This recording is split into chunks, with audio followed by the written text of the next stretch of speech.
As always, this episode is also available as a playcast. You can go down in the description below, click the link which will take you through to the playlist.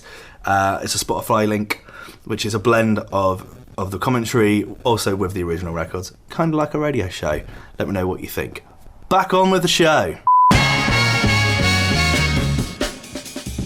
Welcome back to another episode of Music Club FM. This is the final part 3 of 3 of our Glastonbury special. First episode, or the first part, we looked at some of the more older bands with like Paul McCartney and the Isley Brothers. Yesterday's episode, we looked at some of the incredible female talent that's been booked for Glastonbury. Today, we're covering all other bases. A lot of the new music, the jazz and the grime and the hip hop, all sorts. And even the secret set, which has now been confirmed. How else do you start this podcast? We started off with Paul McCartney, and then the last episode we started off with Taylor Swift. So this one, of course, I'm starting off with the absolutely incredible Kendrick Lamar. Oh my goodness gracious me. Goodness gracious me. Kendrick Lamar is probably my favourite artist. One of my favourite artists. He's certainly my favourite rapper. Just an incredible human being. I remember listening to Good Kid, Mad City for the first time and just being really impressed because it's such a great record. He has this incredible ability to have... In fact, this is I think it's his third album, but it's like his first album. Good Kid, Mad City. I remember listening to it the first time and just thinking how incredible it is. He has this ability to shift characters in his voice. I've actually talked about this before. I think that being a rapper is no easy feat. I think it's such an amazing talent, something I'd definitely never be able to do, but to be able to write rhymes and on the fly, I think is incredible. But Kendrick takes it to a new level. He has different personas that he kind of encapsulates. He's got different voices, different characters. So if you listen to records like Backstreet Freestyle, from that album, it sounds like it's 3 or 4 different rappers, but it's just him. If you then go and listen to Bitch Don't Kill My Vibe, it's a similar kind of thing. There's the kind of person who's being a rapper, and then there's almost like a kind of Nate Dogg hook rapper doing the chorus. 2 different things. Same person. I think it's amazing that he can do that. He really showed his diversity with his album To Pimp a Butterfly, which came out in 2013. And To Pimp a Butterfly really took him to the next level of being a performer, an entertainer and an artist, because he went from just being a rapper to making an incredible body of work. The first record that we heard from that album was the record I. He also had records like The Black of the Berry, of course other records like King Kuta and These Walls. All Right has gone on to be an incredible protest record, and musically it was a jazz record. He was rhyming over jazz beats. When most rappers are turning to trap and boring hooks, he was rapping over jazz, and no one has stepped up higher than him on that, in my opinion. He followed that with the incredible Damn in 2017. Obviously, the massive record from that was Humble, which, in a time when trap and kind of mumble rap is so big, Kendrick shows that even when he dips into that world, he's still the best. Obviously records like DNA and Loyalty, absolutely amazing. XXX featuring U2 is just amazing. I can't believe I'm saying that. Finishing off with the incredible Duckworth, which is just an incredible story of his father. And then went on to go do things like the Black Panther soundtrack. But records, the man has records for days. Just so many incredible records. His earlier stuff, things like Higher Power and ADHD, Poetic Justice, which featured Drake. He's gone on to go and have some of the most incredible featured bars. He featured on a wonderful remix of Mask It Off by Future, featured on the absolutely ridiculous verse for Control by Big Sean. It features a vocalist with people like Taylor Swift.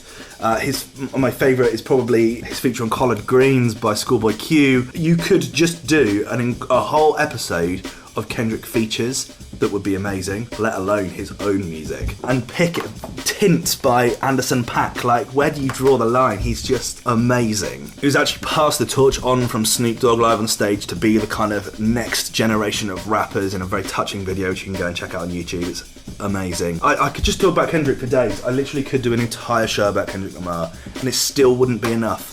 The man is by far the greatest rapper of all time. I'll have that argument with anyone. I'm happy to have that argument with anyone. I don't care. He's the GOAT, alright? Kendrick Lamar is the best rapper of all time. And he's gone on to win Pulitzer Prizes and Grammys, and it's just ridiculous. So to see him headline Glastonbury, it's almost beneath him. When Jay-Z did it, it was a huge milestone because it was the first rapper to headline Glastonbury, and that was such a big, monumentous moment. Last year, when Stormzy headlined, it was the first grime artist and British black solo artist to headline Glastonbury. Monumental moment. For Kendrick to do it, it just kind of feels like, oh, okay, yeah.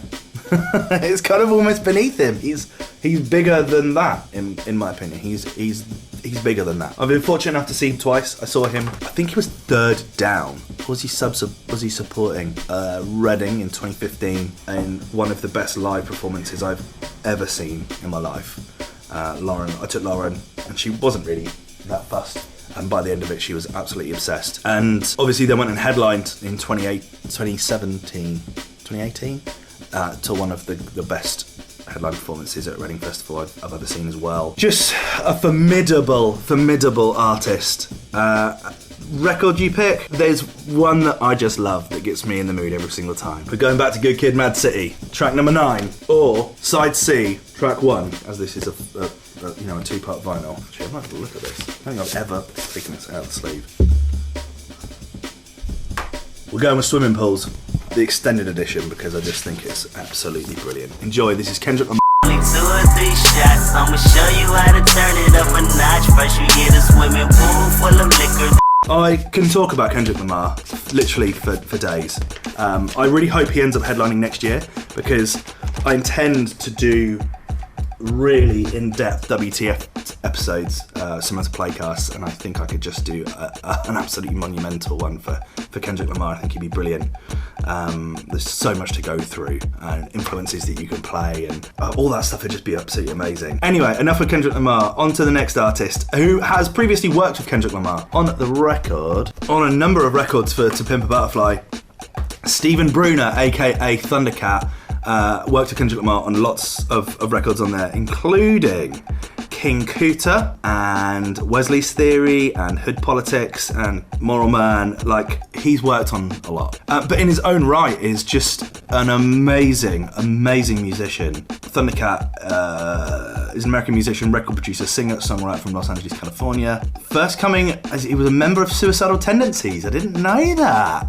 Wow. But has since gone on to work with people like Flying Lotus and Kendrick Lamar. There's a trilogy of artists that are just absolutely incredible. Also won a Grammy for the best rap song performance for his work on the tracks These Walls on To Pimp a Butterfly, which is just an amazing record. In his own right, a spectacular producer and musician.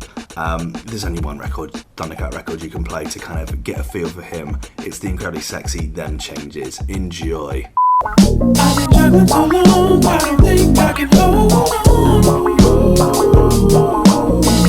I think if you've been following this series, then you will know just how unhealthy my obsession is with Tom Misch and Yusef Days. It's very quickly becoming my favourite album of the year. I've played every record that's been released by them.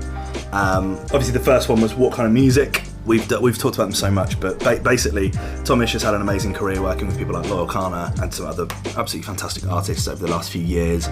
He collaborated on the record and has made a collaboration album with Yusef Days, the kind of jazz drummer, session drummer, on an album called What Kind of Music, which features some wonderful records, including the record What Kind of Music. We've played the remix of What Kind of Music. We've played the incredible Night Rider featuring Freddie Gibbs. And also, probably my favourite record of the year, which is Last 100. Would have done anything to have seen that played at Glastonbury. He's an amazing guitarist. He's also an amazing drummer. There's only one record I haven't played, and it's the wonderful Tidal Wave, which is just spectacular. The drumming is mental. I absolutely love it. Enjoy this. This is Tom Misch and Yusef Days with Tidal Wave. Chaos, rolling midnight like a tidal wave. Next we're talking about the jazz act, Snarky Puppy, which I'm not even going to pretend that I know a lot about. I had to message my mate Doug to give me some information about Snarky Puppy. But an amazing kind of jazz collective, if you will. So many members, 20 different members, so we're talking about like a full band here. Just absolutely brilliant. They won a Grammy in 2013 for the best R&B performance for the record Something, and have some amazing records out there that you can go and check out on YouTube, some really great performances. Have previously worked with people like Snoop Dogg and Justin Timberlake and Erykah Badu. Just we're talking talent on level here, which is just a bit unfathomable. So go and enjoy. Today we're playing the record Shofuken. Yeah, some wonderful jazz for you. I think this would just sit very well after Tom Misch and before the next act. This is Snarky Puppy.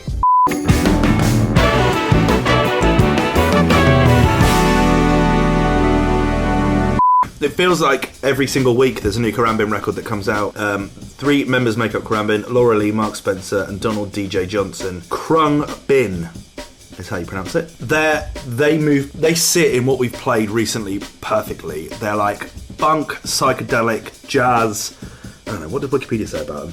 Psychedelic, soul, funk, instrumental, rock and dub. I think at least once a week at the moment, as they're releasing a new album, I'm getting something pop up on one of my different channels from them. They're really, really cool. They're really, really cool. And just have such a wonderful blend of sounds. You know, if you like something that's a bit left of the field and not mega commercial, this is for you, definitely. This is very Six music, I think. Very Glastonbury, definitely. Anyway, this record I'm going to play today is my favourite from them. It's the incredible You and I Time. Enjoy. That's like if we had more time, we could live forever. Love you, just you and I. Okay, now we're going to switch this up a little bit, because up until this point we've had obviously we started with Kendrick Lamar and a massive rant about Kendrick Lamar, but we've gone into some wonderful kind of funk and jazz and soul or psychedelic-y, I don't know, whatever you call it. We're going back to London now. Specifically, we're going to East London. We're heading to Bow to talk about a man called Dylan Quabina Wells, aka Dizzy Rascal. Where do you even start? It doesn't feel right. Do you know what the problem with doing these episodes is that I feel like I should be going in depth a lot more. So I hope a lot of these artists end up playing next year so that we can add them to our WTF kind of season 3 list. I'm just going to read the Wikipedia page from the start because I think this does it best. Is a British MC, rapper, songwriter and record producer, a pioneer of grime music. His work has also incorporated elements of UK garage bassline, British hip-hop and R&B. I first came across him in 2003 with his first album, Boy in the Corner, and the incredible Fix Up Look Sharp, which was like nothing I'd ever heard before. I'd heard British rappers before, but I'd never heard anything like what Dizzy Rascal was putting out there. When I got his album, it was even darker and scarier and you know, some middle-class white boy from a very posh town was in love with it. I just absolutely loved it. I've never had anything like it before. He's gone on to release some massive records. Let's just go through his discography a little bit here. Singles released in the UK. Let's start with the number 1 singles. Dance With Me featuring Calvin Harris and Chrome. Bonkers featuring Armand Van Helden. Holiday featuring Chrome. Dirty Disco. Dirty Cash. You've got the Dirty Love with Florence and the Machine. Going Crazy with Robbie Williams. You know, oh my lord. Stand Up Tall. Just a Rascal. Fix Up Look Sharp. Sirens. Pussy Old Flex. Like, the man has some incredible records. I first saw Dizzy Rascal in 2008. He played my first year at Reading Festival, did an encore in the middle of the day. I remember that about him. Like, that never happens. People don't do encore. Only people do encore as the final act. But he came out and did an encore. And his encore record was the record that we're going to play today, which is the ridiculously brilliant I Love You. The man changed a lot. I'm not going to say that he invented grime or changed it, but I don't think you would have the commercial success that grime produces without the foundations that Dizzy Rascal laid. I'll make that statement there. So today I'm going to start by playing the formidable I Love You. Yo, know where you say that's poor. Some whore banging at your girl, what for? Pregnant, what you talking about before? 15, she's underage, that's raw. Following on from Dizzy Rascal, we're keeping it in East London with the incredible Kano. Now, I came across Kano, first of all, around 2003. No, it was later than that. It was 2005 when he released the record Typical Me, which is just an incredible record. Kind of following on from the sound that Dizzy Rascal was putting out 2 years earlier in I've never heard anything like this before. He put out this record which featured an artist called Getz, who we will be talking about in later episodes, because I'm hoping he's going to be booked for Reading and Leeds again next year, and actually features on the record that we're going to play today. I first came across him because basically he was signed to the same record label that signed Mike Skinner from the Streets early on. The record company is 679 Artists, which is owned by Warner Music Group, but the label's first release was Original Pirate Material by the Streets. So I think probably at that time that was a buzzword that was going around, and so the same record label put out this guy, and this record was amazing. I remember there was a whole point about not being allowed into nightclubs with trainers on, and that nightclub that wouldn't let Kano in with his trainers on decided to change their policy for him. His first record was actually P's and Q's, which is just absolutely stunning.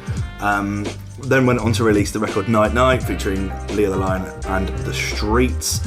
Also a record like Brown Eyes. Famously, High Contrast remixed Reload It, which is just brilliant. Kind of had a time where he was releasing kind of commercially music with people like Craig David, also released a record with David Alban. And again, when Grime made its comeback in like 2014, 2015 for its second coming, released a record Made in the Manor with records like Three Wheels Up, which is just epic. And last year released the album Hoodies All Summer with two records. One is Trouble, which you can go and see the music video for, which is coupled with today's record that we're playing. I could talk about Kano for ages. He's also gone on to work with people like the Mitchell Brothers. He's gone on to work with Tinchy Strider, Chase Status, Gorillaz. The remix of Pal 2011 by Lethal Bizzle was on the Earthquake All-Stars remix for Labyrinth, which is just ridiculous. Mayhem featuring Clem and Martha on the Frontline, amazing. Live Once featuring Plan B. We could just do features like Kendrick. We could just do loads of them. Forefather, Benga and Kano, First Class with Wiley and Lethal Bizzle. On the record Lay Her Down, which is the Skepta record taken from Konnichiwa. We could just talk about him. Like, we could literally just do a massive Kano episode. I would love to do that because he is brilliant. Also features in the incredible Top Boy, which was renewed for a third season after Drake saw it and decided that it needed to be shown. That third series is dark. It's really good. I just think he's just a brilliant rapper and a really important part of British culture. Absolutely massive part of British culture. So enjoy. Today we're playing my favourite record from him and probably my favourite grime record of last year. The production on this it's so London, and the guest rappers on it are just absolutely spectacular. This is the wonderful Class of Deja featuring Getz and DEE by Kano. Where were you back then? Man was putting in work on the roof back then. With a few man them, swear no word of a lie, I'm the truth right now. So moving out of London now and keeping it on kind of a hip-hop kind of thing, I guess.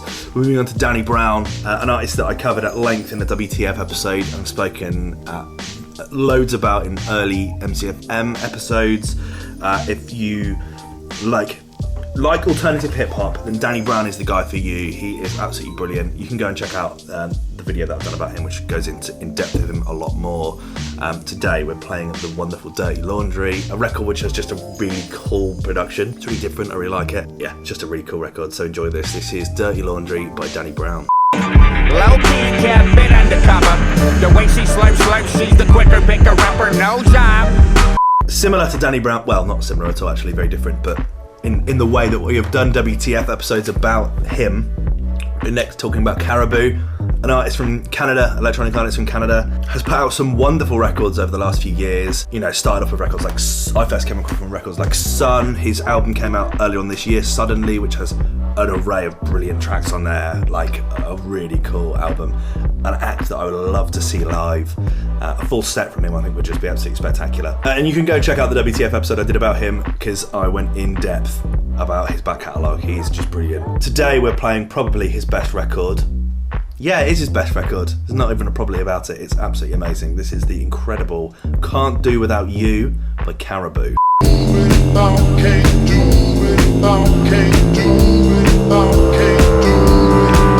Next, we're talking about a band that I have not spoken about at length on this show at all. I think I maybe played one of their tracks.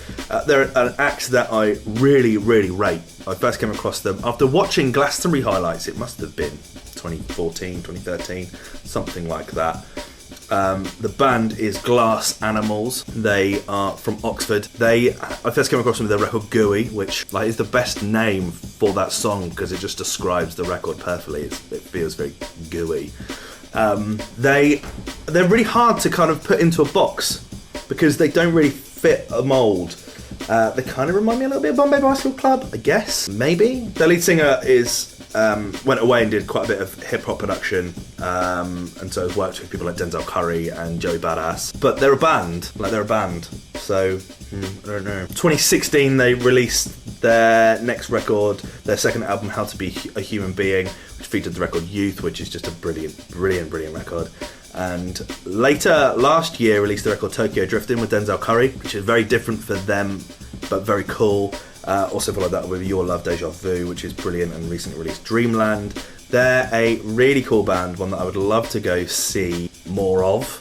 Today we're playing my favourite record by them, the incredible Pork Soda, which sounds absolutely disgusting. Nobody wants a pork soda, but they are a really, really cool band. I really like them. Enjoy this. This is Pork Soda by Glass Animals.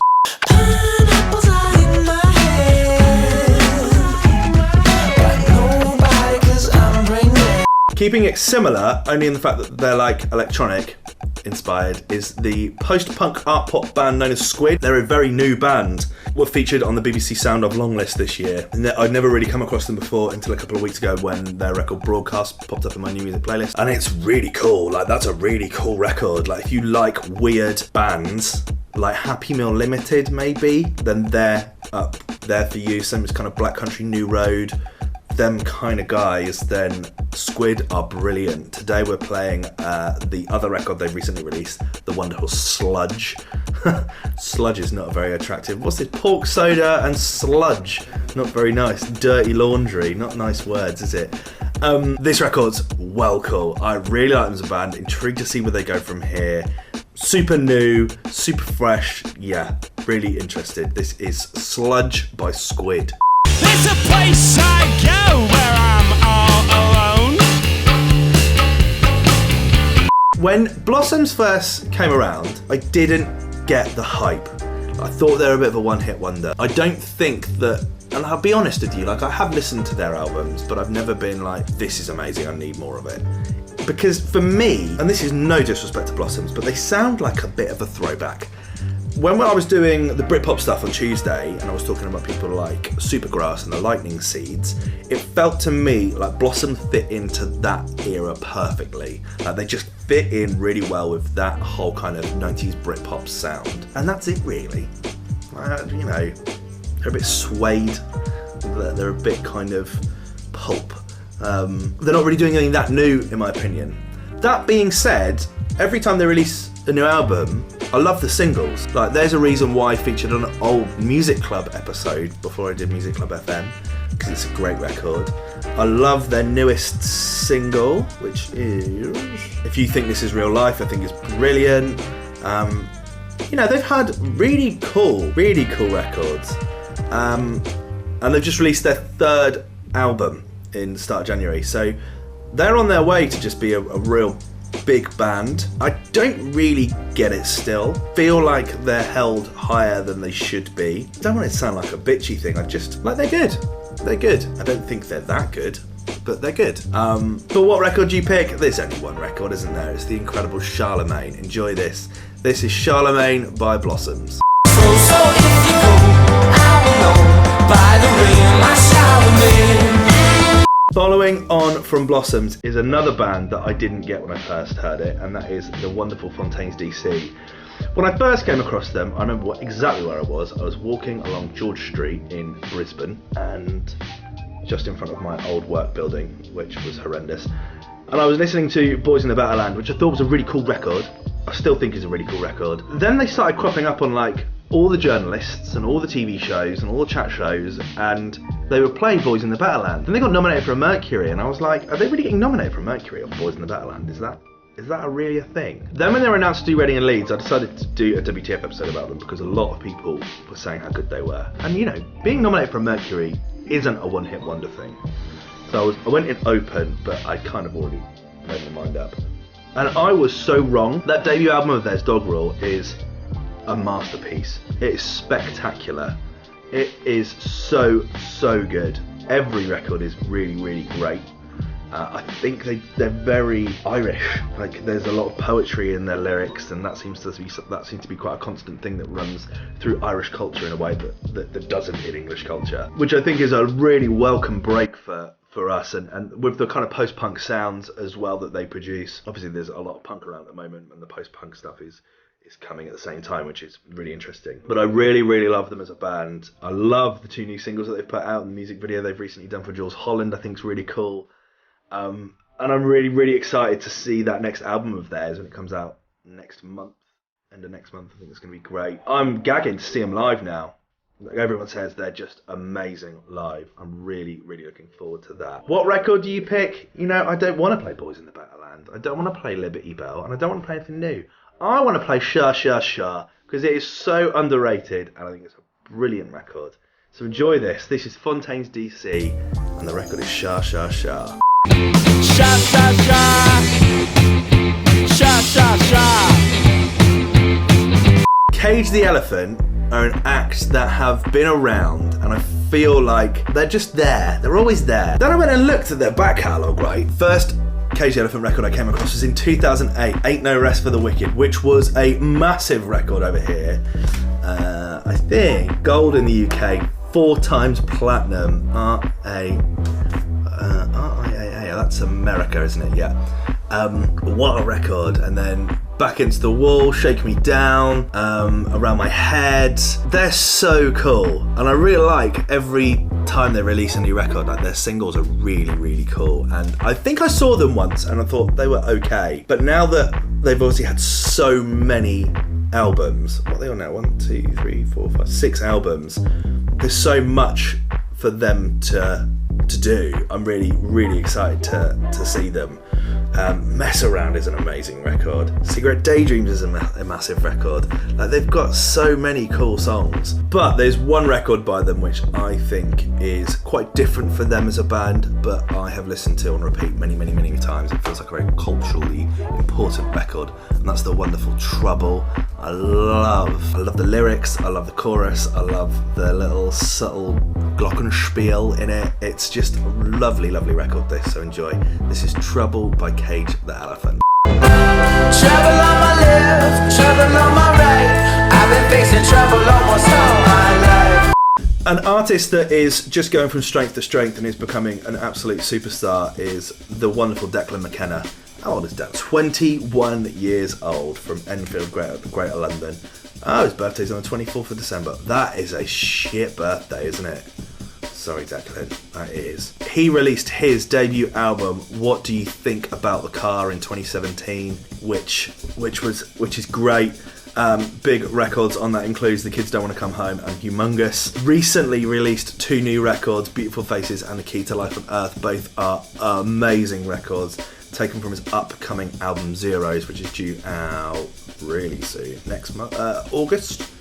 When Zero's out? August the 21st. So yeah, excited for that one to come out. Just from strength to strength. I first came across him with the record that we're going to play today. The record is Brazil, which is stunning. I'm pretty sure it's all about football, but I love the production on it. It reminds me of early Jack Pignate and Jamie T. I spoke about this, I think, last week. He is a really great young man. I'm excited to see where he goes from here. Just brilliant. And this record is just an absolute standout for me. This is the incredible Brazil by Declan McKenna.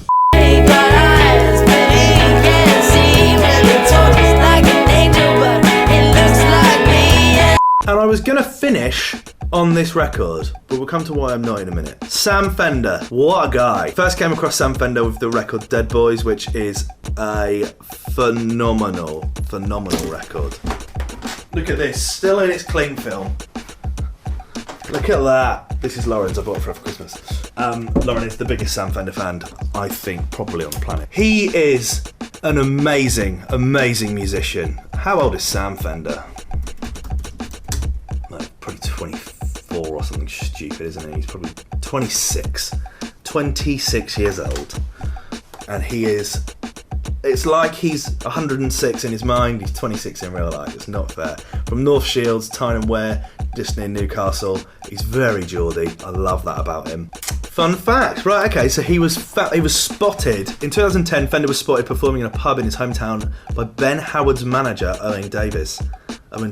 Who would have thunk it? Let's just go through his discography a little bit, see if we can work out what's happened where. So, singles he first released was Play God in 2017, which went to number 89 in the UK chart, but also went silver. I love it when that happens.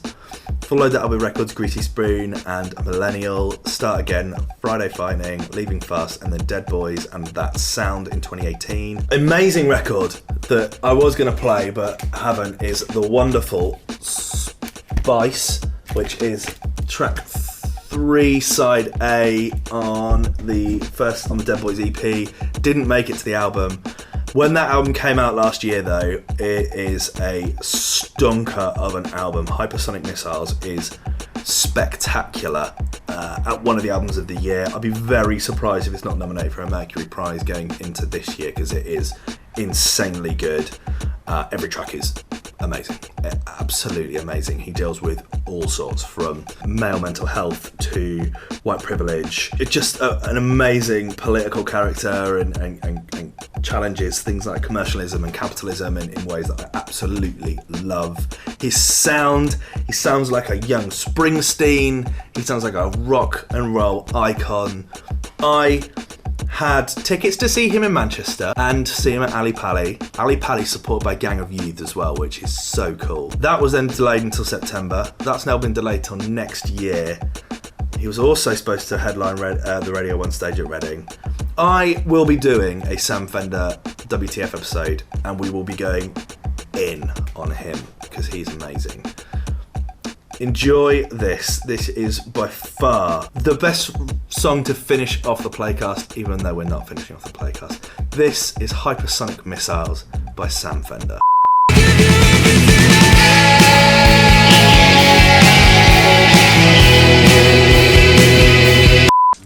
So every week when I do the show, I make the track list in advance, and I kind of decide it, and I research any artists that I need to, and I kind of haven't this week because there's been so many artists to go over. But I've broken this down into different playlists, and I had fully intended on finishing on Hypersonic Missiles because it is such a great record. And then I was watching the news this morning, and they were talking about Glastonbury, and all of a sudden Marcus Mumford showed up on the screen. And it was confirmed that Mumford and Sons were due to be the secret set for Glastonbury. So we're sliding them in right at the end, because Mumford and Sons secret set would have been amazing. I have seen Mumford and Sons 4 times. Can I say 4 times? The most incredible time was in 2010 when I saw them play the Radio 1 stage at Reading and Leeds in what was absolutely amazing. At the time I only knew Little Lion Man, but records like The Cave, that debut album of theirs is just, will go down in history as one of the most iconic albums ever. It's just absolutely spectacular. Sigh No More came out, when did it come out? 2009. Right, let's go over some of this. So, BPI Platinum, so that's in England. ARIA Platinum times 4 in Australia. Sorry, BPI Platinum times 5 in UK. ARIA, so Australia times 4. Platinum, 3 times platinum in America, 2 times platinum in New Zealand, 3 times gold in Germany. Absolutely mental. UK 1.614 million units sold, 394,000 sold it in Canada, and 3.2 million units sold in America. That's just their debut album, and it didn't even go to number 1, it got to number 2. That's ridiculous. They released their follow-up album Babel in 2012, or Babel, selling a shedload again, times 4 platinum in the UK, times 3 platinum in Australia, times 2 platinum in America, times 2 platinum in New Zealand. Obviously went in at number 1 then in the UK, was absolutely massive. Followed that up with Wilder Mine in 2015, which had quite a bit of a different sound for them. And then in 2018 followed that up with Delta. They have some amazing records. They have some amazing singles. Let's just go through. some of their singles. So, got records like Winter Winds, which is basically a Christmas song in my opinion. Amazing records like The Cave and Roll Away Your Stone. I Will Wait from Bevel is amazing. Lover of the Light is brilliant. Believe just changed their sound completely. They were a different band all of a sudden. Guiding Light is also incredible. They have so many amazing records as a band, but there is only one record. There's only one record that you could play with this glorious sunshine that would have been Glastonbury weekend. Before I tell you that one though, thank you so much everyone that has tuned in this far. It's been a lot of work putting 3 episodes out in 1 week. This takes me all week to do 1, so to do 3 in 1 week has been a lot of work. I really appreciate everyone that's tuned in. It's been a lot of fun doing it. Like, highlighting all the women that are amazing was a lot of fun yesterday. Going over some of the amazing Britpop acts that were due to play was amazing. This would have been a really cool festival. It's a shame that this channel has taken such a hit because of COVID. I didn't really think that, but I think we've had fun putting out like this content. It's a lot of fun. So thank you everyone that continues to watch. As soon as we start getting festival announcements for next year though, you can trust me that the content is going to be going back to WTF episodes. I will be doing some really cool in-depth WTF episodes coming soon. We're going to be covering more festivals, like Wireless is coming up, so we'll be talking a little bit about that in next week's episode. We've got things like Transmit and Truck and Latitude and Boardmasters, Boomtown, and obviously a big Reading and Leeds special, so continue subscribing if you enjoy me going over these festivals. I'd love to know your thoughts. Yeah, it's a lot of fun. Anyway, kind of back to normal a little bit next week. We will be dropping in some Wireless specials. We won't be going as in depth as we have been for Glastonbury, but enjoy. I'm going to leave you with the incredible Mumford and Sons and Little Lion Man. Cheers. I really fucked it up this time, didn't I, my dear?